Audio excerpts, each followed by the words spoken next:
ਨੇੜੇ ਆਉਂਦੀ ਜਾਂਦੀ। ਇਸ ਤਨ ਨੂੰ ਅੱਗ ਮਸਾੜਦੀ ਪਈ ਆ। ਕਦੇ ਤ੍ਰਿਸ਼ਨਾ ਰੂਪ, ਕਦੇ ਪਿਆਰਿਓ ਆਸ਼ਾ ਰੂਪ, ਕਦੇ ਕਿਸੇ ਰੂਪ ਅੰਦਰ, ਕਦੇ ਚਿੰਤਾ ਰੂਪ ਅੰਦਰ ਆ ਕੇ ਇਹਨੂੰ ਮਚਾਉਂਦੀ ਪਈ ਆ। ਦਹਿ ਦਿਸ ਲਾਗੀ ਆਗ ਤੇ ਕਹਿੰਦੇ ਪੰਡਤ ਪੰਡਤ ਜਲ ਮੂਏ। ਜਿਨ੍ਹਾਂ ਕੋਲ ਜ਼ਿਆਦੀ ਸਿਆਣਪਤਾ ਆਈ ਨਾ, ਉਹਨਾਂ ਸਿਆਣਿਆਂ ਨੇ ਰੱਬ ਨੂੰ ਪਾਸੇ ਕਰਤਾ। ਕਹਿੰਦੇ ਨਹੀਂ, ਸਾਨੂੰ ਪਤਾ, ਅਸੀਂ ਵੇਖਾਂਗੇ ਮੌਤ ਕਿਵੇਂ ਆ ਸਕਦੀ। ਕੁਝ ਤਾਂ ਐਸੇ ਵੀ ਸਿਆਣੇ ਜਨਮੇ ਸੰਸਾਰ ਵਿੱਚ, ਉਹ ਰੱਬ ਨੂੰ ਵੀ ਮੰਨਣ ਤੋਂ ਨਿਕਾਰਤ ਹੋ ਗਏ। ਕਹਿੰਦੇ ਕਿਹੜਾ ਰੱਬ, ਕਿੱਥੇ ਮਰ ਕੇ ਅੱਗੇ ਜਾਈਦਾ, ਸਭ ਕੁਝ ਇੱਥੇ ਹੀ ਹੈ। ਤੇ ਜੇ ਇੱਥੇ ਹੀ ਆ, ਫਿਰ ਤਾਂ ਸਾਨੂੰ ਜਿਹੜੇ ਮਹਾਰਾਜ ਦੀ ਧੁਰ ਕੀ ਬਾਣੀ, ਧੁਰ ਦਰਗਾਹ ਵੀ ਖਤਮ ਕਰਨੀ ਪਏਗੀ। ਅਸੀਂ ਜਿਹੜੇ ਇਹ ਸ਼ਬਦ ਕਹਿੰਦੇ ਨਾ, ਦਰਬਾਰ ਵੀ ਇੱਥੇ, ਪ੍ਰਭੂ ਵੀ ਇੱਥੇ, ਸਭ ਕੁਝ ਇੱਥੇ, ਫਿਰ ਅਸੀਂ ਧੁਰ ਕੀ ਬਾਣੀ ਕਿਵੇਂ ਕਹਾਂਗੇ ਵੀ ਧੁਰ ਦਰਗਾਹ ਤੋਂ ਆਈ। ਧੁਰ ਦਰਗਾਹ ਕਿਹੜੀ ਹੈ? ਫਿਰ ਕਹਾਂਗੇ ਇੱਥੋਂ ਬਾਣੀ। ਇੱਥੇ ਦੇ ਬੋਲ ਜਿਹੜੇ ਸਾਡੇ ਬੋਲ ਹੈ, ਬਾਣੀ ਕਹਿੰਦੇ ਬੋਲ ਨੂੰ, ਇਹ ਬੋਲ ਧੁਰ ਤੋਂ ਕਿੱਥੋਂ ਆਏ? ਧੁਰ ਤੋਂ ਤਾਂ ਆਏ ਜੇ ਕੋਈ ਦਰਗਾਹ ਹੈ, ਜੇ ਪਰਮਾਤਮਾ ਹੈ, ਜਿੱਥੇ ਜੀਵ ਜਾਂਦਾ। ਫਿਰ ਇਹ ਜਿਹੜਾ ਜੀਵ ਵਿੱਚੋਂ ਤਨ ਚੋਂ ਨਿਕਲਦਾ ਜਾਂਦਾ ਕਿੱਥੇ ਆ ਬਈ? ਇਹ ਆਉਂਦਾ ਕਿੱਥੋਂ ਆ? ਮਹਾਰਾਜ ਤਾਂ ਕਹਿੰਦੇ ਜਿਨ ਤੁਮ ਭੇਜੇ, ਭੇਜਿਆ ਕਿਸੇ ਹੋਰ ਜਗ੍ਹਾ ਤੋਂ ਜਾਂਦਾ ਹੈ ਨਾ। ਤੇ ਤਿੰਨੇ ਬੁਲਾਏ, ਤੇ ਬੁਲਾਉਂਦਾ ਵੀ ਉਹ ਆ ਜਿਹਨੇ ਭੇਜਿਆ। ਤੇ ਜਿਹੜਾ ਘਰ ਦੇ ਵਿੱਚ ਆ, ਨਾ ਤਾਂ ਉਹ ਬਾਹਰ ਭੇਜਦਾ ਹੈ, ਤੇ ਉਹਨੂੰ ਪਤਾ ਹੀ ਇਹਨੇ ਆ ਜਾਣਾ।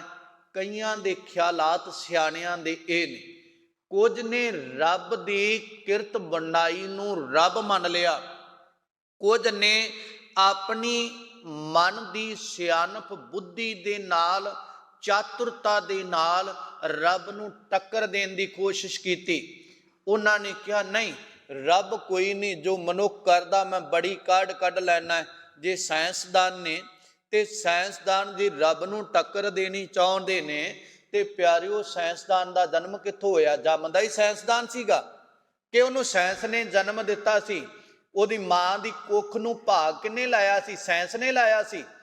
ਉਹ ਰੱਬ ਨੇ ਲਾਇਆ ਸੀ। ਜਿਹੜੀਆਂ ਮਾਤਾਵਾਂ, ਬੀਬੀਆਂ, ਭੈਣਾਂ ਦੀ ਕੁੱਖ ਨੂੰ ਭਾਗ ਨਹੀਂ ਲੱਗਦਾ, ਸਾਇੰਸਦਾਨ ਕਿਉਂ ਨਹੀਂ ਲਾ ਦਿੰਦੇ?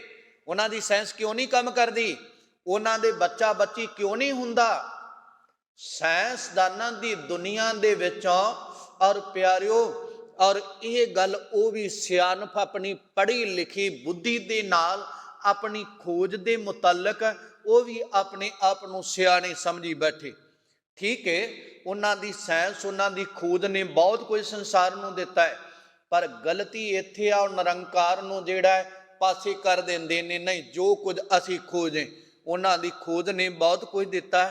ਜੋ ਕੁਝ ਆਪਾਂ ਬਹੁਤ ਸੁਵਿਧਾਵਾਂ ਨੇ, ਰੱਬ ਨੇ ਉਹਨਾਂ ਨੂੰ ਦਿਮਾਗ ਦਿੱਤਾ, ਰੱਬ ਨੇ ਸੂਝ ਦਿੱਤੀ, ਰੱਬ ਨੇ ਜਨਮ ਦਿੱਤਾ, ਰੱਬ ਨੇ ਉਹਨਾਂ ਦਾ ਦਿਮਾਗ ਦਾ ਸੰਤੁਲਨ ਸਹੀ ਰੱਖਿਆ। ਤੇ ਤਾਂ ਹੀ ਉਹ ਖੋਜ ਪਏ ਕਰਦੇ ਨੇ। ਜੇ ਰੱਬ ਇੱਕ ਸਕਰੂ ਢਿੱਲਾ ਕਰਦੇ ਨਾ, ਉਹੀ ਸਾਇੰਸਦਾਨ ਪਾਗਲਖਾਨੇ ਦੇ ਵਿੱਚ ਨਜ਼ਰ ਆਵੇਗਾ, ਘਰ ਵਿੱਚ ਨਹੀਂ। ਉਹਨੂੰ ਪਾਗਲ ਕਰਾਰ ਦੇ ਕੇ ਸੰਗਲ ਲਾ ਦਿੱਤੇ ਜਾਣਗੇ ਕਿ ਪਾਗਲ ਹੋ ਗਿਆ, ਇਹ ਦੁਨੀਆ ਦਾ ਖਾਤਮਾ ਕਰਨ ਤੇ ਤੁਲ ਜਾਵੇਗਾ। ਮਹਾਰਾਜ ਸੱਚੇ ਪਾਤਸ਼ਾਹ ਕਹਿੰਦੇ ਜਿਹੜੇ ਇਹੋ ਜਿਹੇ ਪੰਡਤ ਵਿਦਵਾਨ ਸਿਆਣੇ ਸੀ ਨਾ, ਉਹ ਸੋਚਾਂ ਵਿੱਚ ਪੈ ਗਏ। ਅਸੀਂ ਨਹੀਂ ਰੱਬ ਦੀ ਭਾਵੀ ਨੂੰ ਮੰਨਦੇ, ਅਸੀਂ ਨਹੀਂ ਰੱਬ ਨੂੰ ਮੰਨਦੇ। ਮਹਾਰਾਜ ਸੱਚੇ ਪਾਤਸ਼ਾਹ ਕਹਿੰਦੇ ਜਿਨ੍ਹਾਂ ਨੂੰ ਮੂਰਖ ਕਹਿੰਦੇ ਸੀ ਨਾ, ਆ ਤਾਂ ਲੁਕਾਈ ਐਵੇਂ ਹੀ ਭੱਜੀ ਜਾਂਦੀ ਗੁਰਦੁਆਰੇ ਨੂੰ, ਮੰਦਰ ਨੂੰ, ਮਸਜਿਦ ਨੂੰ। ਕੋਈ ਕਹਿੰਦਾ ਰੱਬ ਹੈ ਜੀ, ਕੋਈ ਕਹਿੰਦਾ ਖੁਦਾ ਹੈ ਜੀ, ਕੋਈ ਕਹਿੰਦਾ ਜੀ ਅੱਲਾ ਹੈ, ਕੋਈ ਕਹਿੰਦਾ ਭਗਵਾਨ। ਇਹ ਤਾਂ ਮੂਰਖ ਨੇ ਸਿਰੇ ਦੇ, ਇਹਨਾਂ ਨੂੰ ਪਤਾ ਕੋਈ ਨਹੀਂ। ਮਹਾਰਾਜ ਕਹਿੰਦੇ ਜਦੋਂ ਉਹਨਾਂ ਨੇ ਸੰਸਾਰ ਨੂੰ ਅੱਗ ਲੱਗੀ, ਸਰੀਰਾਂ ਨੂੰ ਬਿਨਸਦਿਆਂ ਜਾਣਿਆ, ਤੇ ਉਹ ਰੱਬ ਦੇ ਪਿਆਰੇ ਜਿਹੜੇ ਸੀ ਨਾ, ਜਿਨ੍ਹਾਂ ਨੂੰ ਇਹ ਪੜ੍ਹੇ ਲਿਖਿਆਂ ਨੇ ਮੂਰਖ ਆਖਿਆ, ਉਹ ਭੱਜ ਕੇ ਪ੍ਰਭੂ ਦੀ ਸ਼ਰਨ ਵੱਲ ਨੂੰ ਆ ਗਏ। ਔਰ ਉਹਨਾਂ ਨੇ ਆ ਕੇ ਪ੍ਰਭੂ ਨੂੰ ਜਪਿਆ, ਪ੍ਰਭੂ ਦਾ ਆਸਰਾ ਲਿਆ। ਮੂਰਖ ਉਬਰੇ ਭਾਗ, ਭੱਜ ਕੇ ਉਹ ਪ੍ਰਭੂ ਦੀ ਸ਼ਰਨ ਆ ਕੇ ਬਚ ਗਏ ਕਾਲ ਤੋਂ। ਔਰ ਉਹਨਾਂ ਨੇ ਆਪਣੀ ਕਾਇਆ ਦੇ ਅੰਦਰ ਰਹਿੰਦਿਆਂ ਉਹ ਨਾਮ ਨੂੰ, ਦੋਨਾਂ ਅੱਖਰਾਂ ਨੂੰ ਜੀਵਨ ਦਾ ਆਧਾਰ ਬਣਾਇਆ, ਤੇ ਜੰਮਣ ਮਰਨ ਕਟਿਆ ਗਿਆ। ਸਾਇੰਸਦਾਨਾਂ ਦੇ ਵੀ ਹੱਥ ਕਾਲੇ ਹੋ ਜਾਂਦੇ। ਔਰ ਆਪ ਨੇ ਬੜੀ ਵਾਰ ਵਾਰਤਾ ਸੁਣੀ ਹੋਵੇਗੀ, ਮੈਂ ਇੱਕ ਟੂਕ ਮਾਤਰ ਆਪ ਨੂੰ ਦੁਹਰਾ ਦਿਆਂ ਕਿ ਔਰ ਜਿਹਨੂੰ ਭਾਰਤਵਾਜ ਵਾਸੂਦੇਵ ਕਹਿੰਦੇ ਸਨ ਜਾਂ ਵਾਸੂਦੇਵ ਭਾਰਤਵਾਜ ਕਹਿੰਦੇ ਸਨ, ਔਰ ਉਹ ਬੜਾ ਵੱਡਾ ਸਾਇੰਸਦਾਨ ਸੀਗਾ ਔਰ ਸਮੁੱਚੀ ਨਾਸਾ ਉਹਦੇ ਤੇ ਬੜਾ ਫਖਰ ਮਹਿਸੂਸ ਕਰਦੀ ਸੀ। ਤੇ ਸਿਰੇ ਦਾ ਸਾਇੰਸਦਾਨ, ਉਹਨੂੰ ਕੈਂਸਰ ਹੋ ਗਿਆ।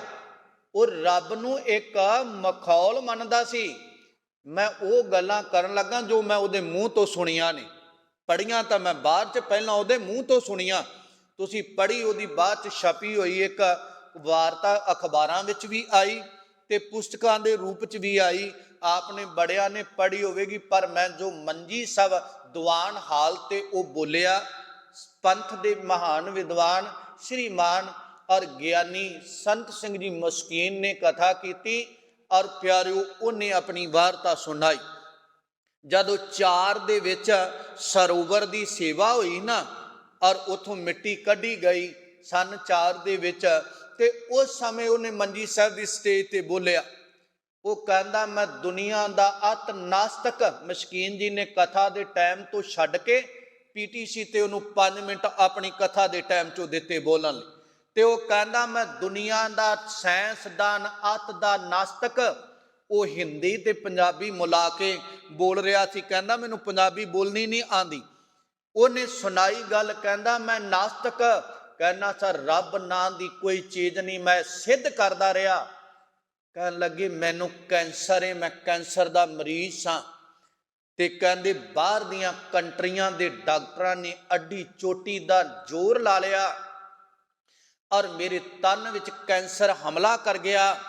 ਮੇਰਾ ਕੈਂਸਰ ਨਾਲ ਇੱਕ ਕੰਨ ਵੀ ਬੰਦ ਹੋ ਗਿਆ ਤੇ ਡਾਕਟਰਾਂ ਨੇ ਕਹਿ ਦਿੱਤਾ ਹੱਦ ਤੋਂ ਹੱਦ 3 ਜਾਂ 4 ਮਹੀਨੇ ਇਹ ਪੰਦ ਜਿਉਵੇਂਗਾ ਔਰ ਇਹਦੂ ਵੱਧ ਇਹ ਜਿੰਦਾ ਨਹੀਂ ਰਹਿ ਸਕਦਾ।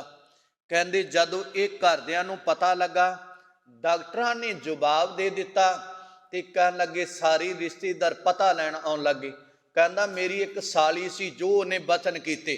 ਕਹਿੰਦਾ ਮੇਰੀ ਸਾਲੀ ਸੀ, ਉਹ ਰੱਬ ਨੂੰ ਮੰਨਣ ਵਾਲੀ, ਮੇਰੀ ਪਤਨੀ ਵੀ ਤੇ ਮੇਰੀ ਸਾਲੀ ਵੀ, ਪਰ ਕਹਿੰਦਾ ਮੇਰੇ ਤੋਂ ਡਰਦਿਆਂ ਨਾ ਮੇਰੀ ਬੇਟੀ ਨਾ ਮੇਰੀ ਪਤਨੀ ਮੇਰੇ ਸਾਹਮਣੇ ਰੱਬ ਦਾ ਨਾਂ ਨਹੀਂ ਸਨ ਲੈਂਦੇ।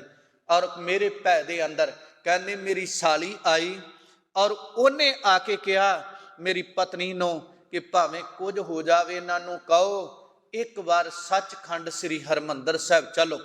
ਕਹਿਣ ਲੱਗੇ ਮੇਰੀ ਪਤਨੀ ਨੇ ਕਿਹਾ ਦੇਖੋ ਤੁਸਾਂ ਨੇ, ਡਾਕਟਰਾਂ ਨੇ ਕਲੀਅਰ ਕਰਤਾ ਕਿ ਤੁਸੀਂ ਚਲੇ ਜਾਣਾ, ਖਤਮ ਹੋ ਜਾਣਾ ਹੈ, ਤੇ ਜਾਣ ਤੋਂ ਪਹਿਲਾਂ ਸਾਡੇ ਨਾਲ ਸਾਥ ਨਿਭਾਇਆ ਜੇ, ਇੱਕ ਸਾਡੀ ਇੱਛਾ ਪੂਰੀ ਕਰ ਦਿਓ। ਪੁੱਛਿਆ ਕਿ ਤੁਸੀਂ ਦਰਬਾਰ ਸਾਹਿਬ ਚੱਲੋ ਔਰ ਚੱਲ ਕੇ ਉੱਥੇ ਇਸ਼ਨਾਨ ਕਰੀਏ, ਉੱਥੇ ਅਰਦਾਸ ਕਰੀਏ, ਜੇ ਕਿਤੇ ਸਤਿਗੁਰੂ ਸਾਡੀ ਸੁਣ ਲਵੇ। ਕਹਿਣ ਲੱਗਾ ਕਿ ਮੇਰੇ ਮਨ ਦੇ ਅੰਦਰ ਗੁੱਸਾ ਵੀ ਆਇਆ ਤੇ ਪਰ ਅੰਦਰੇ ਅੰਦਰ ਮੈਂ ਉਹਨੂੰ ਔਰ ਠਰਮੇ ਵਿੱਚ ਲੈ ਗਿਆ ਕਿ ਅਖੀਰਲਾ ਸਮਾਂ ਇਹਨਾਂ ਦੀ ਮੰਨ ਲਵਾਂ। ਕਿਹਾ ਮੈਨੂੰ ਤਾਂ ਕੋਈ ਨਹੀਂ ਜੋ ਤੁਸੀਂ ਆਨੇ ਹੋ। ਕਹਿੰਦਾ ਮੇਰੀ ਸਾਲੀ ਨੇ ਕਿਹਾ ਤੁਸਾਂ ਜਾਣਾ, ਅਖੀਰਲੀ ਵਾਰ ਸ਼ਰਧਾ ਬਣਾਇਆ ਜੇ, ਅੰਦਰੋਂ ਅੰਦਰੋਂ ਭਾਵਨਾ ਰੱਖਿਆ ਜੇ, ਅੰਦਰ ਨਾਸਤਕਪੁਣਾ ਨਾ ਰੱਖਿਆ ਜੇ, ਔਰ ਕਮ ਸੇ ਕਮ ਸਾਡੇ ਦਿਖਾਵੇ ਲਈ ਔਰ ਉਹਨਾਂ ਕੁ ਚਿਰ ਰੱਖੋ। ਕਹਿਣ ਲੱਗੇ ਉੱਥੋਂ ਲੈ ਕੇ ਆ ਗਏ। ਆ ਕੇ ਜਦੋਂ ਇੱਥੇ ਪਤਾ ਕੀਤਾ ਦਰਬਾਰ ਸਾਹਿਬ, ਔਰ ਪਿਆਰਿਓ ਅਸੀਂ ਰਹਿਣਾ ਅਖੰਡ ਪਾਠ ਸਾਹਿਬ ਕਰਾਉਣਾ ਹੈ, ਤੇ ਕਹਿਣ ਲੱਗੇ ਉਹਨਾਂ ਕਿਹਾ ਅੱਧ ਬੁੱਕ ਕਰਾ ਦਿਓ ਕਿਤੇ ਆਇਆ ਜੇ ਸਾਲ ਡੂਢ ਨੂੰ। ਕਹਿਣ ਲੱਗੇ ਨਹੀਂ, ਰਿਪੋਰਟਾਂ ਦਿਖਾਈਆਂ, ਉਹਨਾਂ ਨੇ ਸਪੈਸ਼ਲ ਪ੍ਰਬੰਧ ਕਰ ਦਿੱਤਾ ਗਿਆ ਔਰ ਮਾਤਾ ਗੰਗਾ ਨਿਵਾਸ 'ਚ ਉਹਨਾਂ ਨੂੰ ਕਮਰਾ ਦਿੱਤਾ ਗਿਆ ਔਰ ਦੁੱਖ ਭੰਜਨੀ ਦੇ ਥੱਲੇ ਉਹਦਾ ਇਸ਼ਨਾਨ ਕਰਾਇਆ ਗਿਆ। ਇਸ਼ਨਾਨ ਕੀਤਾ, ਬਾਣੀ ਚੱਲਦੀ ਪਈ ਸੀ ਔਰ ਉਹ ਵਾਸੂਦੇਵ ਨੇ ਆਪ ਗੱਲਾਂ ਸੁਣਾਈਆਂ। ਕਹਿੰਦੇ ਮੈਂ ਲੰਬਾ ਪਿਆ ਸਾਂ ਕਿਉਂਕਿ ਹੱਡੀਆਂ ਵੀ ਜਿਹੜੀਆਂ ਡਾਕਟਰਾਂ ਨੇ ਕਿਹਾ ਸੀ ਬੈਠਾ ਤੇ ਪਤਾ ਨਹੀਂ ਟੁੱਟ ਜਾਣ, ਇਹ ਵੀ ਟੁੱਟ ਸਕਦੀਆਂ ਨੇ। ਮੈਂ ਲੰਮਾ ਪਿਆ। ਕਹਿੰਦਾ ਸ਼ਾਮ ਜੀ ਦਾ ਸਮਾਂ ਸੀਗਾ ਤੇ ਕੋਲੋਂ ਬੇਟੀ ਤੇ ਉੱਠ ਕੇ ਚਲੀ ਗਈ ਕਿ ਨਿੰਬੂ ਪਾਣੀ ਬਣਾ ਕੇ ਲਿਆ ਕੇ ਦੇਣਾ ਆ। ਕਹਿਣ ਲੱਗੇ ਇੰਨੇ ਨੂੰ ਪਰ ਰੱਬ ਦਾ ਭਾਣਾ ਵਰਤਿਆ। ਮੇਰੇ ਅੰਦਰ ਵੀ ਇਹ ਭਾਵਨਾ ਸੀ ਕਿ ਇੱਥੇ ਮੈਂ ਸੁਣਿਆ ਹੈ ਕਿ ਸਭ ਦੀ ਸੁਣੀ ਜਾਂਦੀ ਆ, ਜੇ ਦਾਤਿਆ ਮੇਰੀ ਨਹੀਂ ਸੁਣਨੀ ਤੇ ਆ ਮੇਰੀ ਬੇਟੀ ਤੇ ਮੇਰੀ ਪਤਨੀ ਦੀ ਸੁਣ ਲੈ। ਇਹ ਤਾਂ ਤੇਰੇ ਤੇ ਸ਼ਰਧਾ ਰੱਖ ਕੇ ਲੈ ਕੇ ਆਈਆਂ ਨੇ, ਇਹਨਾਂ ਦੀ ਸੁਣ ਲੈ। ਕਹਿੰਦੇ ਰੱਬ ਨੇ ਐਸਾ ਭਾਣਾ ਵਰਤਾਇਆ, ਮੈਂ ਲੰਮੇ ਪਿਆ ਸਾਂ ਤੇ ਮੇਰੀ ਨਜ਼ਰ ਗੁਰੂ ਗ੍ਰੰਥ ਸਾਹਿਬ ਵੱਲੇ ਸੀ। ਪਾਠੀ ਸਿੰਘ ਪਾਠ ਕਰਦਾ ਪਿਆ ਸੀ। ਗੁਰੂ ਗ੍ਰੰਥ ਸਾਹਿਬ ਮਹਾਰਾਜ ਦੇ ਵਿੱਚੋਂ ਕਹਿੰਦਾ ਜੋਤ ਨਿਕਲੀ। ਉਹਨੇ ਆਪ ਬਚਨ ਸੁਣਾਏ। ਉਹ ਜੋਤ ਨਿਕਲੀ ਉੱਪਰ ਦੀ ਆਈ, ਮੇਰੇ ਸਿਰ ਤੋਂ ਹੁੰਦੀ ਕਦਮਾਂ ਥਾਣੀ ਉਤਰੀ ਤੇ ਉਹ ਪਰਤ ਕੇ ਗੁਰੂ ਗ੍ਰੰਥ ਸਾਹਿਬ ਮਹਾਰਾਜ ਦੇ ਅੰਦਰ ਸਮਾ ਗਈ। ਕਹਿਣ ਲੱਗੇ ਜਦੋਂ ਜੋਤ ਲੰਘੀ ਮੈਨੂੰ ਇੱਕ ਵਾਰੀ ਐਉਂ ਹੋਇਆ ਜਿਵੇਂ ਕਰੰਟ ਦਾ ਸ਼ਾਟ ਲੱਗਾ ਹੋਵੇ ਨਾ, ਵੀ ਕਰੰਟ ਲੱਗਾ ਹੋਵੇ, ਮੈਨੂੰ ਐਉਂ ਮਹਿਸੂਸ ਹੋਇਆ। ਕਹਿੰਦਾ ਬਸ ਹੋਣਾ ਕੀ ਸੀ, ਉਹ ਜੋਤ ਵੇਖਦਿਆਂ ਵੇਖਦਿਆਂ ਸਮਾਈ ਤੇ ਮੈਨੂੰ ਐਉਂ ਸ਼ੱਕ ਪਿਆ ਵੀ ਮੇਰੇ ਕੰਨ ਤੋਂ ਜਿਹਦੇ ਤੋਂ ਡਾਕਟਰਾਂ ਨੇ ਕਿਹਾ ਸੀ ਨਾ ਸੁਣਦਾ ਨਹੀਂ ਤੇ ਮੈਨੂੰ ਸੁਣਾਈ ਨਹੀਂ ਸੀ ਦਿੰਦਾ, ਕਈ ਸਾਲਾਂ ਤੋਂ ਬੰਦ ਹੋ ਚੁੱਕਾ ਸੀ। ਕਹਿੰਦਾ ਕਿ ਮੈਨੂੰ ਉਹਦੇ ਤੋਂ ਲੱਗਾ ਸੁਣ ਲੱਗ ਪਿਆ। ਕਹਿੰਦਾ ਮੈਂ ਐਸਾ ਹੱਥ ਚੱਕਿਆ, ਆਪਣੇ ਜਿਹੜੇ ਕੰਨ ਤੋਂ ਸੁਣਦਾ ਸੀ ਉਹਨੂੰ ਬੰਦ ਕੀਤਾ ਤੇ ਉਹ ਮੈਂ ਵੇਖਿਆ ਜਿਹੜਾ ਕੰਨ ਕੈਂਸਰ ਨਾਲ ਬੰਦ ਏ ਉਹਦੇ ਤੋਂ ਮੈਨੂੰ ਸੁਣਾਈ ਦੇਣ ਲੱਗ ਪਿਆ। ਕਹਿੰਦਾ ਮੈਨੂੰ ਖੁਸ਼ੀ ਦੀ ਹੱਦ ਨਾ ਰਹੀ, ਇੰਨੇ ਨੂੰ ਮੈਂ ਆਸਰਾ ਐਸਾ ਜਿਹਾ ਲਿਆ ਤੇ ਮੇਰੇ 'ਚ ਹਿੰਮਤ ਆ ਗਈ। ਮੈਂ ਉੱਠ ਕੇ ਆਉਂਦਿਆਂ ਨੂੰ ਕੰਧ ਦੇ ਨਾਲ ਬੈਠਾ, ਜਿੰਨੇ ਨੂੰ ਬੇਟੀ ਤੇ ਔਰ ਘਰ ਵਾਲੀ ਆਈ। ਕਹਿੰਦਾ ਵੀ ਨਾਲੇ ਤਾਂ ਮੇਰੇ ਆਂਸੂ ਡਿੱਗੀ ਜਾਣ। ਉਹਨਾਂ ਪੁੱਛਿਆ ਸ਼ਾਇਦ ਕੋਈ ਗੱਲ ਹੋ ਗਈ ਹੋਏਗੀ, ਦਰਦ ਜ਼ਿਆਦੀ ਹੋਵੇਗੀ। ਉਹਨਾਂ ਪੁੱਛਿਆ ਤੇ ਮੇਰਾ ਕੰਠ ਭਰਿਆ ਸੀ। ਕਹਿੰਦਾ ਜਦੋਂ ਮੈਂ ਦੱਸਿਆ ਤੇ ਉਹਨਾਂ ਨੇ ਕਿਹਾ ਬਸ ਕਿਸੇ ਕੋਲ ਗੱਲ ਨਹੀਂ ਉਹ ਕਰਨੀ, ਗੁਰੂ ਰਾਮਦਾਸ ਸਾਹਿਬ ਨੇ ਬਚਾ ਦਿੱਤਾ, ਤੈਨੂੰ ਬਖਸ਼ ਦਿੱਤਾ ਈ। ਲੋਕ ਜਿਹੜੇ ਆ ਪਤਾ ਨਹੀਂ ਨਾਸਤਕ ਕੀ ਗੱਲਾਂ ਕਰਨਗੇ, ਕਿਤੇ ਗੁਰੂ ਨੂੰ ਸ਼ਿਕਵਾ ਆ ਗਿਆ ਤੇ ਤੈਨੂੰ ਫੇਰ ਉਹ ਜਿਹਾ ਨਾ ਕਰ ਦੇਵੇ। ਕਹਿੰਦੇ ਫਿਰ ਮੈਂ ਫੇਰ ਇਸ਼ਨਾਨ ਉੱਥੇ ਕੁਝ ਦਿਨ ਰਿਹਾ, ਅਰਦਾਸ ਕਰਾਈ। ਕਹਿੰਦੇ ਮੈਂ ਉਹ ਜਿਹੜੀ ਰੇੜੀ ਜੀ ਹੁੰਦੀ ਆ ਨਾ ਉਹਦੇ ਤੇ ਬੈਠ ਕੇ ਆਇਆ ਸਾਂ ਇਸ ਘਰ ਅੰਦਰ ਤੇ ਵਾਸੂਦੇਵ ਕਹਿੰਦਾ ਮੈਂ ਬਾਂਹ ਪਕੜ ਕੇ ਘਰਦਿਆਂ ਦੀ ਤੇ ਬੇਟੀ ਦੀ ਜਾਣ ਲੱਗਾ, ਤੁਰ ਕੇ ਗੱਡੀ ਵਿੱਚ ਬੈਠਾ ਸਾਂ ਆਪਦੀਆਂ ਲੱਤਾਂ ਨਾਲ। ਜਿਹਦੇ ਅੰਦਰ ਨਾਮ ਵਸਿਆ, ਭਗਵਾਨ ਵਸਿਆ, ਉਹ ਕਹਿੰਦਾ ਮੈਨੂੰ ਪੰਜਾਬੀ ਨਹੀਂ ਸੀ ਆਂਦੀ। ਉਹਨੇ ਜਪਜੀ ਸਾਹਿਬ ਦੀਆਂ 4-5 ਪੌੜੀਆਂ ਸੁਣਾਈਆਂ। ਕਹਿੰਦੇ ਮੇਰੀ ਇਹ ਸਾਲੀ ਨੇ, ਮੇਰੀ ਘਰ ਵਾਲੀ ਬੀਬੀ ਨੇ ਮੈਨੂੰ ਸਿਖਾਈਆਂ ਨੇ। ਮੈਂ ਤਾਂ ਨਾਸਤਕ ਬੰਦਾ ਸਾਂ, ਮੈਂ ਰੱਬ ਨੂੰ ਮੰਨਣ ਵਾਲਾ ਨਹੀਂ। ਕਹਿਣ ਲੱਗੇ ਅੱਜ ਮੈਂ ਕਹਿਣਾ ਆ ਕਿ ਮਸ਼ਕੀਨ ਜੀ ਨੂੰ ਜਦੋਂ ਪਤਾ ਲੱਗਾ ਇੱਥੋਂ, ਮਸ਼ਕੀਨ ਜੀ ਉਸ ਗ੍ਰੰਥੀ ਨੂੰ ਵੀ ਮਿਲੇ। ਮਸ਼ਕੀਨ ਜੀ ਨੇ ਦੱਸਿਆ, ਕਹਿੰਦੇ ਉਹਦਾ ਅਖੀਰਲੀ ਅਖੰਡ ਪਾਠ ਦੀ ਉਹ ਰੌਲ ਸੀ। ਮੁੜ ਕੇ ਉਹ ਰੱਤਾ ਹੋਇਆ ਰੂਹ, ਉਹ ਬੈਠੀ ਨੇਤਰ ਬੰਦ ਤੇ ਮੈਂ ਉਹਨੂੰ ਮਿਲਿਆ। ਉਹ ਕਹਿੰਦਾ ਮਸ਼ਕੀਨ ਜੀ ਕੁਝ ਨਹੀਂ ਚਾਹੀਦਾ, ਦੁਨੀਆ ਦਾ ਸਭ ਕੁਝ ਅੱਜ ਮੈਨੂੰ ਮਿਲ ਗਿਆ ਜੇ। ਮਸ਼ਕੀਨ ਜੀ ਇਹ ਵਾਸੂਦੇਵ ਦੇ ਘਰ ਗਏ ਤੇ ਕਹਿਣ ਲੱਗੇ ਮਿੱਤਰਾ ਗੁਰੂ ਦੀ ਵਡਿਆਈ ਲਕਾਉਣੀ ਵੀ ਪਾਪ ਹੀ, ਗੁਰੂ ਨੇ ਤੇਰੇ ਤੇ ਕਿਰਪਾ ਕੀਤੀ ਏ, ਦੱਸ ਟੁੱਟੇ ਹੋਏ ਹੋਰ ਜੁੜ ਜਾਣਗੇ ਤੇ ਤੇਰਾ ਭਲਾ ਹੋਵੇਗਾ। ਕਹਿੰਦਾ ਮੈਂ ਉਦੋਂ ਤੋਂ ਸਭ ਕੁਝ ਛੱਡ ਕੇ ਔਰ ਗੁਰੂ ਦੇ ਲੇਖੇ ਲਾਇਆ, ਜਿੱਥੇ ਜਾਂਦੇ ਨੇ ਉੱਥੇ ਜਾ ਕੇ ਬੋਲਦਾ ਹੈ ਕਿ ਜੇ ਮੈਂ ਨਾਸਤਕ ਬਖਸ਼ਿਆ ਜਾ ਸਕਦਾ ਭਰੋਸਾ ਕਰਕੇ, ਤੁਸੀਂ ਬਾਣੀ ਪੜਨ ਵਾਲੇ ਹੋ, ਤੁਸੀਂ ਸੇਵਾ ਕਰਨ ਵਾਲੇ ਹੋ, ਤੁਹਾਡੀ ਬਾਂਹ ਕਿਉਂ ਨਾ ਪਕੜੇ। ਕਹਿੰਦਾ ਮੈਂ ਜਾ ਕੇ ਬਾਹਰ ਟੈਸਟ ਕਰਾਇਆ। ਉਹ ਕਹਿੰਦੇ ਤੂੰ ਠੀਕ ਕਿੱਥੋਂ ਹੋ ਗਿਆ। ਜਦੋਂ ਬਾਹਰਲੇ ਡਾਕਟਰਾਂ ਨੇ ਟੈਸਟ ਕੀਤਾ ਨਾ ਤੇ ਕਹਿਣ ਲੱਗੇ, ਉਹ ਕਹਿੰਦੇ ਬਈ ਕੈਂਸਰ ਹੈ ਨਹੀਂ, ਔਰ ਤੂੰ ਕਿੱਥੋਂ ਦਵਾਈ ਲਈ। ਕਿਹਾ ਮੈਂ ਗੁਰੂ ਰਾਮਦਾਸ ਸਾਹਿਬ ਦੇ ਦਰ ਤੋਂ। ਕਹਿੰਦੇ ਸਾਨੂੰ ਡਾਕਟਰਾਂ ਨਾਲ ਮਿਲਾ। ਕਹਿੰਦੇ ਸਜਣਾ ਉਹ ਡਾਕਟਰ ਨਾਲ ਕੋਈ ਨਹੀਂ ਮਿਲ ਸਕਦਾ, ਆਰਾਧਨਾ ਕਰੋ ਜੇ ਮਿਲਣਾ ਜੇ, ਅੱਜ ਹੋਰ ਕੱਲ ਹੋਰ। ਉਹ ਕਹਿੰਦਾ ਮੇਰਾ ਹਫ਼ਤੇ ਬਾਅਦ ਟੈਸਟ ਹੋਣ ਲੱਗ ਪਿਆ, ਮਹੀਨੇ ਬਾਅਦ ਟੈਸਟ ਹੁੰਦਾ ਹੈ, ਪਰ ਕੈਂਸਰ ਨਾਂ ਦੀ ਕੋਈ ਚੀਜ਼ ਨਹੀਂ ਜੇ ਜਿਹਨੂੰ ਭਰੋਸਾ ਆ ਜਾਵੇ, ਜਿਹੜਾ ਅੰਦਰ ਵਸਾ ਲਵੇ।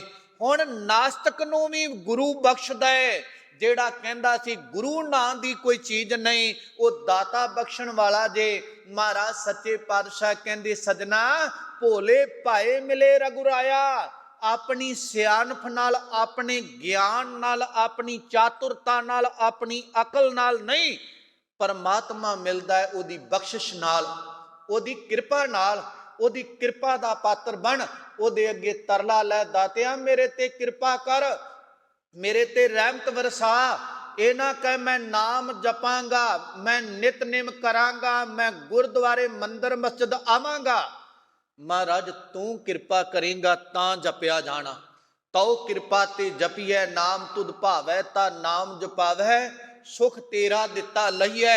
तू सेवा दी दात बख्शेगा तां जदों मैं आ गई उदों हौमे आ जानी जे। महाराज कबीर साहब कहते सजना उन्होंने भावें संसार ने मूर्ख गिणिया, एवें भांडे मांजी जाता है। भाई नंद लाल साहब वर्गा कोई विद्वान नहीं सी, ਉਹਨੇ ਆ ਕਰਕੇ ਗੁਰੂ ਦੇ ਘਰ ਦੇ ਬਰਤਨ ਸਾਫ਼ ਕੀਤੇ। ਕਿਸੇ ਨੇ ਨੰਦ ਲਾਲ ਨੂੰ ਪੁੱਛ ਲਿਆ, ਕਹਿਣ ਲੱਗੇ ਇੱਥੇ ਕੀ ਉੱਥੇ ਤੈਨੂੰ ਐਡਾ ਮੁਰਾਤਬਾ ਸੀ, ਇੱਥੇ ਭਾਂਡੇ ਮਾਂਜਦਾ ਪਿਆ। ਕਹਿਣ ਲੱਗੇ ਸਜਣਾ ਔਰ ਤਿੰਨਾਂ ਲੋਕਾਂ ਦੇ ਸੁੱਖ ਔਰ ਠੁਕਰਾਏ ਜਾ ਸਕਦੇ ਨੇ, ਇਹਦੇ ਘਰ ਦੇ ਕੂਕਰਾਂ ਨਾਲੋਂ ਵੀ ਮੈਂ ਬਿਹਤਰ ਹਾਂ ਔਰ ਮੇਰਾ ਗੁਰੂ ਮੈਨੂੰ ਬਖਸ਼ ਲਵੇ। ਇਹਦੇ ਦਰ ਦੀ ਸੇਵਾ ਦੇ ਵਿੱਚ ਸਾਰੇ ਸੁੱਖ ਨੇ, ਸਾਰੀਆਂ ਵਿਦਿਆ ਇਸੇ ਘਰ ਵਿੱਚੋਂ ਆ। ਔਰ ਕਿਤੇ ਦਾਤੇ ਤੇ ਭਰੋਸਾ ਆ ਜਾਏ, ਕਹਿੰਦੇ ਮੂਰਖ ਉਬਰੇ ਭਾਗ, ਜਿਨ੍ਹਾਂ ਨੂੰ ਕਿਹਾ ਮੂਰਖ ਨੇ, ਐਵੇਂ ਹੀ ਤੁਰੇ ਫਿਰਦੇ ਨੇ, ਸਮਾਂ ਬਰਬਾਦ ਕਰਦੇ ਆ। ਮਹਾਰਾਜ ਕਬੀਰ ਸਾਹਿਬ ਕਹਿੰਦੇ ਉਹਨਾਂ ਦੇ ਭਾਗ ਸਵੱਲੜੇ। ਉਹ ਭੱਜ ਕੇ ਗੁਰੂ ਦੀ ਸ਼ਰਨ ਆ ਗਏ, ਉਹਨਾਂ ਨੇ ਗੁਰੂ ਨੂੰ ਆਰਾਧ ਲਿਆ। ਮਹਾਰਾਜ ਸਾਹਿਬ ਕਹਿੰਦੇ ਨਹੀਂ ਤੇ ਕੋਠੀ ਜਿਹੜੀ ਆ ਨਾ ਕਾਠ ਦੀ, ਇਹਨੂੰ ਚੌਗਿਰਦਿਓਂ ਅੱਗ ਲੱਗੀਏ ਤੇ ਬਹੁਤਾਦ ਅੰਦਰ ਆਪਣੀ ਸਿਆਣਪ ਦੀਆਂ ਤੀਲਾਂ ਜਲਾ ਜਲਾ ਕੇ ਔਰ ਈਰਖਾ ਦੀਆਂ, ਵਿਰੋਧ ਦੀਆਂ, ਕ੍ਰੋਧ ਦੀਆਂ ਮਨੁੱਖ ਸੜਦੇ ਮੱਚਦੇ ਨੇ। ਉਹ ਸ਼ਾਂਤ ਨੇ ਜਿਹੜੇ ਰੱਬ ਨੂੰ ਆਰਾਧਦੇ, ਜਿਨ੍ਹਾਂ ਤੇ ਰੱਬ ਦੀ ਕਿਰਪਾ ਹੈ। महाराज सच्चे पातशाह मेहर कर दे, कबीर संसा दूर कर, कागद दे बहाए। कहन लगे अंदर दे शंके जेड़े आ ना फुरने, उन्हां नूं दूर करके ते जेड़े अंदर इकट्ठ फुरनियां दा कीता होया ही, कहंदे ओ कागज जेड़ा अंदर लिख लिख के रखिया ही, आ भी होया इन्नी तरीक नूं चेते दे विच वसाया ही ना, ओनूं वहा दे, वहन दे विच रोड़ दे, खत्म कर दे। महाराज कहते 52 अखर सोध कै, 52 अखर 52 अर्थ संस्कृत दे ने। कह लगे उन्हां 52 अखरां दी सोध कर, उन्हां नूं सोध के ते और ओदे विचों रब दा नाम प्रगट कर, भगवान नाल जुड़ना प्रगट कर हिरदे विचों। उन्हां दी सोध विचार ये कर कि भगवान किवें प्रगट होना है, ये ना कर भी मैं दूजे नूं नीवां किवें दिखाउणा है, दूजे नूं मैं उत्तर किवें देना है। नहीं, भगवान ने मेरे अंदरों प्रगट किवें होना।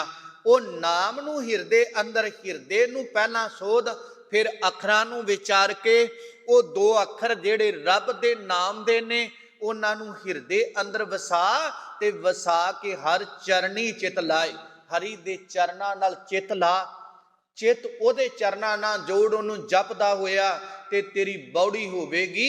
महाराज कहंदे कबीर संत ना छाड़ै संतई, जो कोटक मिलै आसंत। महाराज कबीर साहब कहंदे जेड़ा संत, शांत आत्मा, अंदर दे सकून नूं मानन वाला, आनंद दे विच जीवन जिउण वाला, सत परमात्मा दे विच ओत-पोत होया होया, जेड़ा रब दा प्यारा है, जिहदे चित्त विच सत जीवन आनंदमई जेड़ा जिउंदा पिया है ना। महाराज कबीर साहब कहंदे ओ अपने गुणां नूं, शांति नूं, भावें संसार विच प्रलो आ जावे, ओ कदे ना छड्ड आए। संतई ओ अपनी शांतमई बिरती नूं कदे नहीं छड्डदा। जाओ कोटक मिलै असंत, भावें करोड़ां टुटे हुए मिल जाण, बड़े अजंपल देण, बड़े प्रमाण देण, तू गुरुद्वारे की लैन जाना, तू मंदिर की लैन जाना, तू जप के की लैना, तू आ की करके लैना। कहता खबरदार, मेरा आशा मेरे परमात्मा ते है। जे सानू कोई रब ते शंका प्रगट कर दे ना मेरे वर्गा, और प्यारिओ 4 अखर पढ़ के प्रमाण दे के इधरों उधरों, ते सानू उस वक्त ही गुरुद्वारे मंदिर मस्जिद रब दे ना अल्लाह वाहगुरू खुदा ते शंका हो जाती। सानू वो कोई कहे मर्द गुरुद्वारे मंदिर मस्जिद ना जा, इत्थे गलती, ते असीं उसे वेले मन जाने होवे भावें ना।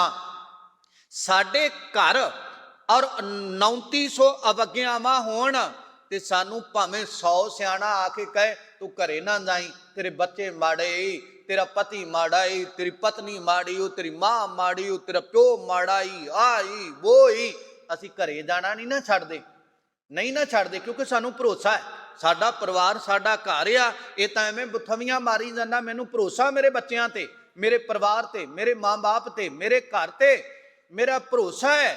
ਦੁਹਾਈ ਰੱਬ ਦੀ, ਅਸੀਂ ਕਦੇ ਰੱਬ ਤੇ ਭਰੋਸਾ ਨਹੀਂ ਕੀਤਾ। ਜਿਹੜਾ ਵੀ ਆਉਂਦਾ ਦੋ ਕੁ ਗੱਲਾਂ ਸੁਣਾਉਂਦਾ ਹੈ ਔਰ ਅਸੀਂ ਨਿਸ਼ਰਦਕ ਪੁਣੇ 'ਚ ਰੱਬ ਵਾਲਾ ਪਾਸਾ ਛੱਡ ਜਾਂਦੇ।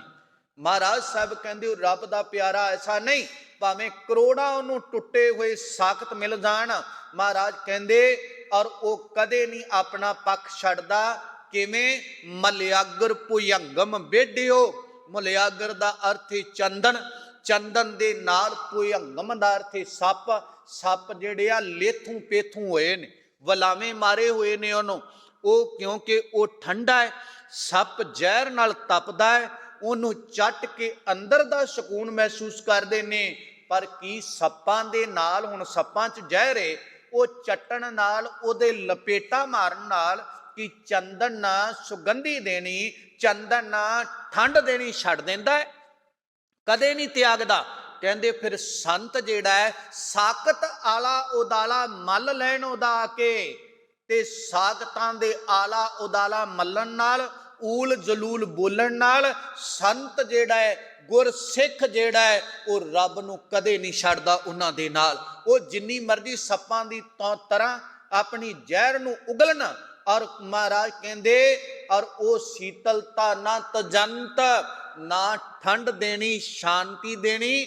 ਔਰ ਜਿਹੜਾ ਹੈ ਚੰਦਨ ਛੱਡਦਾ ਹੈ ਨਾ ਸੰਤ ਛੱਡਦਾ ਹੈ। ਉਹ ਵੀ ਸੰਸਾਰ ਦਾ ਭਲਾ, ਉਹ ਵੀ ਸੰਸਾਰ ਦਾ ਭਲਾ, ਉਹ ਸਾਕਤ ਦਾ ਭਲਾ ਵੀ, ਉਹ ਸੱਪਾਂ ਦਾ ਭਲਾ ਵੀ ਕਰਦਾ ਪਿਆ। ਉਹਨਾਂ ਨੂੰ ਵੀ ਮਾੜਾ ਨਹੀਂ, ਉਹਨਾਂ ਨੂੰ ਵੀ ਮਾੜਾ ਨਹੀਂ, ਉਹਨਾਂ ਨੂੰ ਵੀ ਸ਼ਾਂਤੀ ਦਿੰਦਾ, ਉਹਨੂੰ ਵੀ ਸ਼ਾਂਤੀ ਦਿੰਦਾ। ਮਹਾਰਾਜ ਸੱਚੇ ਪਾਤਸ਼ਾਹ ਕਹਿੰਦੇ ਸਜਣਾ ਉਹ ਪਰਮਾਤਮਾ ਨਾਲ ਜੁੜ। ਮਹਾਰਾਜ ਕਹਿੰਦੇ ਕਬੀਰ ਮਨ ਸੀਤਲ ਭਇਆ, ਪਾਇਆ ਬ੍ਰਹਮ ਗਿਆਨ। ਜਪ ਜਪ ਕੇ ਬ੍ਰਹਮ ਅਕਾਲ ਪੁਰਖ ਨਿਰਗੁਣ ਸਰੂਪ ਦਾ ਗਿਆਨ ਪ੍ਰਗਟ ਕਰ ਲਿਆ। ਕਹਿੰਦੇ ਉਹਨੂੰ ਜਪ ਕੇ ਮਨ ਠੰਡਾ ਠਾਰ ਹੋ ਗਿਆ, ਅੰਦਰ ਨੂੰ ਸਕੂਨ ਮਿਲਿਆ। ਜਿਨ ਜਵਾਲਾ ਜਗ ਜਾ ਰਿਹਾ, ਜਿਹੜੀ ਈਰਖਾ ਦੀ, ਦ્વੈਸ਼ ਦੀ, ਨਿੰਦਿਆ ਦੀ, ਕ੍ਰੋਧ ਦੀ, ਵਿਰੋਧ ਦੀ, ਜਲਨਸੀ ਦੀ ਅਗਨੀ ਨੇ ਔਰ ਜਗਤ ਨੂੰ ਸਾੜਿਆ ਹੋਇਆ, ਮਚਾਇਆ ਹੋਇਆ। ਜਿਨ ਜਵਾਲਾ ਮੈਨਾ ਅੱਗ, ਔਰ ਜਵਾਲਾ ਮੈਨਾ ਅੱਗ ਨੇ ਸੰਸਾਰ ਨੂੰ ਜਾਰਿਆ, ਸਾੜਿਆ। ਸੋ ਜਨ ਕੇ ਉਦਕ ਸਮਾਨ। ਕਹਿੰਦੇ ਉਹ ਮੰਨ ਲਓ ਜਨ ਜਿਹੜਾ ਜਪਣ ਵਾਲਾ ਹੈ ਨਾ, ਉਹਦੇ ਲਈ ਪਾਣੀ ਦਾ ਕੰਮ ਪਈ ਕਰਦੀ, ਉਹਦੇ ਲਈ ਠੰਡੀ ਠਾਰ ਆ, ਉਹਨੂੰ ਸਕੂਨਦਾਇਕ ਹੈ। ਇੱਕ ਨੂੰ ਸੰਸਾਰ ਸਾੜਦਾ ਪਿਆ ਹੈ, ਇੱਕ ਨੂੰ ਸੰਸਾਰ ਨਿਰੰਕਾਰ ਨਾਲ ਮਿਲਾਉਂਦਾ ਪਿਆ। ਉਸੇ ਸੰਸਾਰ ਵਿੱਚ ਸੰਤ ਜਿਉਂਦਾ ਹੈ, ਉਸੇ ਸੰਸਾਰ ਵਿੱਚ ਸਖਤ ਜਿਉਂਦਾ ਹੈ, ਉਸੇ ਸੰਸਾਰ ਵਿੱਚ ਬ੍ਰਹਮ ਗਿਆਨੀ ਔਰ ਸਰੀਰ ਦੀ ਅਰਬਲਾ ਨੂੰ ਬਸਰ ਕਰਦਾ ਹੈ, ਉਸੇ ਵਿੱਚ ਹੀ ਨਾਸਤਕ ਅਰਬਲਾ ਨੂੰ ਬਸਰ ਕਰਦਾ ਹੈ। ਉਹ ਤਪਦਾ ਪਿਆ, ਉਹ ਠੰਡਾ ਠਾਰ ਹੈ, ਉਹ ਤਪਾਉਂਦਾ ਪਿਆ ਹੈ, ਉਹ ਤਪਦਿਆਂ ਨੂੰ ਠਾਰਦਾ ਪਿਆ ਹੈ। ਮਹਾਰਾਜ ਕਬੀਰ ਸਾਹਿਬ ਕਹਿੰਦੇ ਸਜਣਾ ਜਪਣ ਵਾਲਿਆਂ ਦਾ ਮਨ ਸ਼ੀਤਲ ਹੀ, ਅੰਦਰ ਠਰਮਾ ਟਿਕਾਓਈ। ਔਰ ਉਸ ਅਗਨੀ ਵਿੱਚ ਨਾ ਜਲ ਜਿਨੇ ਸੰਸਾਰ ਨੂੰ ਸਾੜਿਆ, ਤੂੰ ਨਿਰੰਕਾਰ ਨਾਲ ਜੁੜ। ਇਹ ਸਤਿਗੁਰੂ ਗਰੀਬ ਨਵਾਜ ਨੇ ਸਾਡੇ ਤੇ ਮਿਹਰ ਕਰਦਿਆਂ ਔਰ ਸਾਨੂੰ ਇਹ ਬਚਨ ਕਹੇ ਭਾਈ ਨਾਮ ਜਪੀਏ, ਨਾਮ ਨੂੰ ਹਿਰਦੇ ਅੰਦਰ ਵਸਾਈਏ। ਗੁਰੂ ਵੱਲ ਨੂੰ ਜਿੱਥੇ ਬਾਹਰੋਂ ਅਸੀਂ ਚੱਲ ਕੇ ਆਉਨੇ ਆ ਨਾ ਸੰਗਤ ਜੀ, ਅੰਦਰੋਂ ਵੀ ਚੱਲੀਏ। ਜਿੱਥੇ ਬਾਹਰੋਂ ਅਸੀਂ ਬਦਲਾਓ ਹੋਇਆ ਨਾ, ਹੋਰ ਜਗ੍ਹਾਵਾਂ ਤੇ ਜਾਣਾ ਛੱਡ ਦਿੱਤਾ, ਸਤ ਸੰਗਤ ਵੱਲ ਨੂੰ ਆਉਣ ਲੱਗ ਪਏ, ਉੱਥੇ ਸੱਚੀ ਮੁੱਚੀ ਅੰਦਰੋਂ ਮਨ ਦੇ ਖਿਆਲ ਵੀ ਥੋੜੇ ਥੋੜੇ ਬਦਲਿਆ ਕਰੀਏ। ਥੋੜਾ ਥੋੜਾ ਚੱਲਦਿਆਂ ਐਸਤਾ ਐਸਤਾ ਇੱਕ ਦਿਨ ਮਨ ਮਾਲਕ ਨਾਲ ਮਿਲ ਜਾਵੇਗਾ। ਫਿਰ ਸਾਡਾ ਆਇਆ ਸਫਲਾ, ਫਿਰ ਲੋਕ ਸੁਖੀਏ ਪਰ ਲੋਕ ਸੁਹੇਲੇ। ਨਾਨਕ ਹਰ ਪ੍ਰਭ ਆਪੇ ਮੇਲੇ ਦੀ ਮਾਵਾ ਅਨੁਸਾਰ ਅਸੀਂ ਜੁੜ ਜਾਵਾਂਗੇ। ਸਤਿਗੁਰੂ ਸੱਚੀ ਸਰਕਾਰ ਦੇ ਬਚਨ ਜਾਣ ਕੇ ਸਤਿਗੁਰੂ ਕੀ ਸਾਧ ਸੰਗਤ ਨੇ ਹਿਰਦਿਆਂ ਅੰਦਰ ਵਸਾਵਨੇ। ਦਾਸ ਨੂੰ ਗੁਰੂ ਕੀ ਸੰਗਤ ਦਾ, ਗੁਰੂ ਗੋਬਿੰਦ ਸਿੰਘ ਸਾਹਿਬ ਮਹਾਰਾਜ ਦੇ ਦਰ ਦਾ ਕੂਕਰ ਜਾਣ ਕੇ ਬੇਅੰਤ ਭੁੱਲਾਂ ਦੀ ਖਿਮਾ ਕਰਨੀ ਜੀ। ਇੰਨੀਆਂ ਕੁ ਬੇਨਤੀਆਂ ਪ੍ਰਵਾਨ ਕਰਨੀਆਂ। ਅਰਦਾਸ ਅੰਦਰ ਸ਼ਾਮਲ ਹੋਈਏ। ਵਾਹਿਗੁਰੂ ਜੀ ਕਾ ਖਾਲਸਾ, ਵਾਹਿਗੁਰੂ ਜੀ ਕੀ ਫਤਿਹ।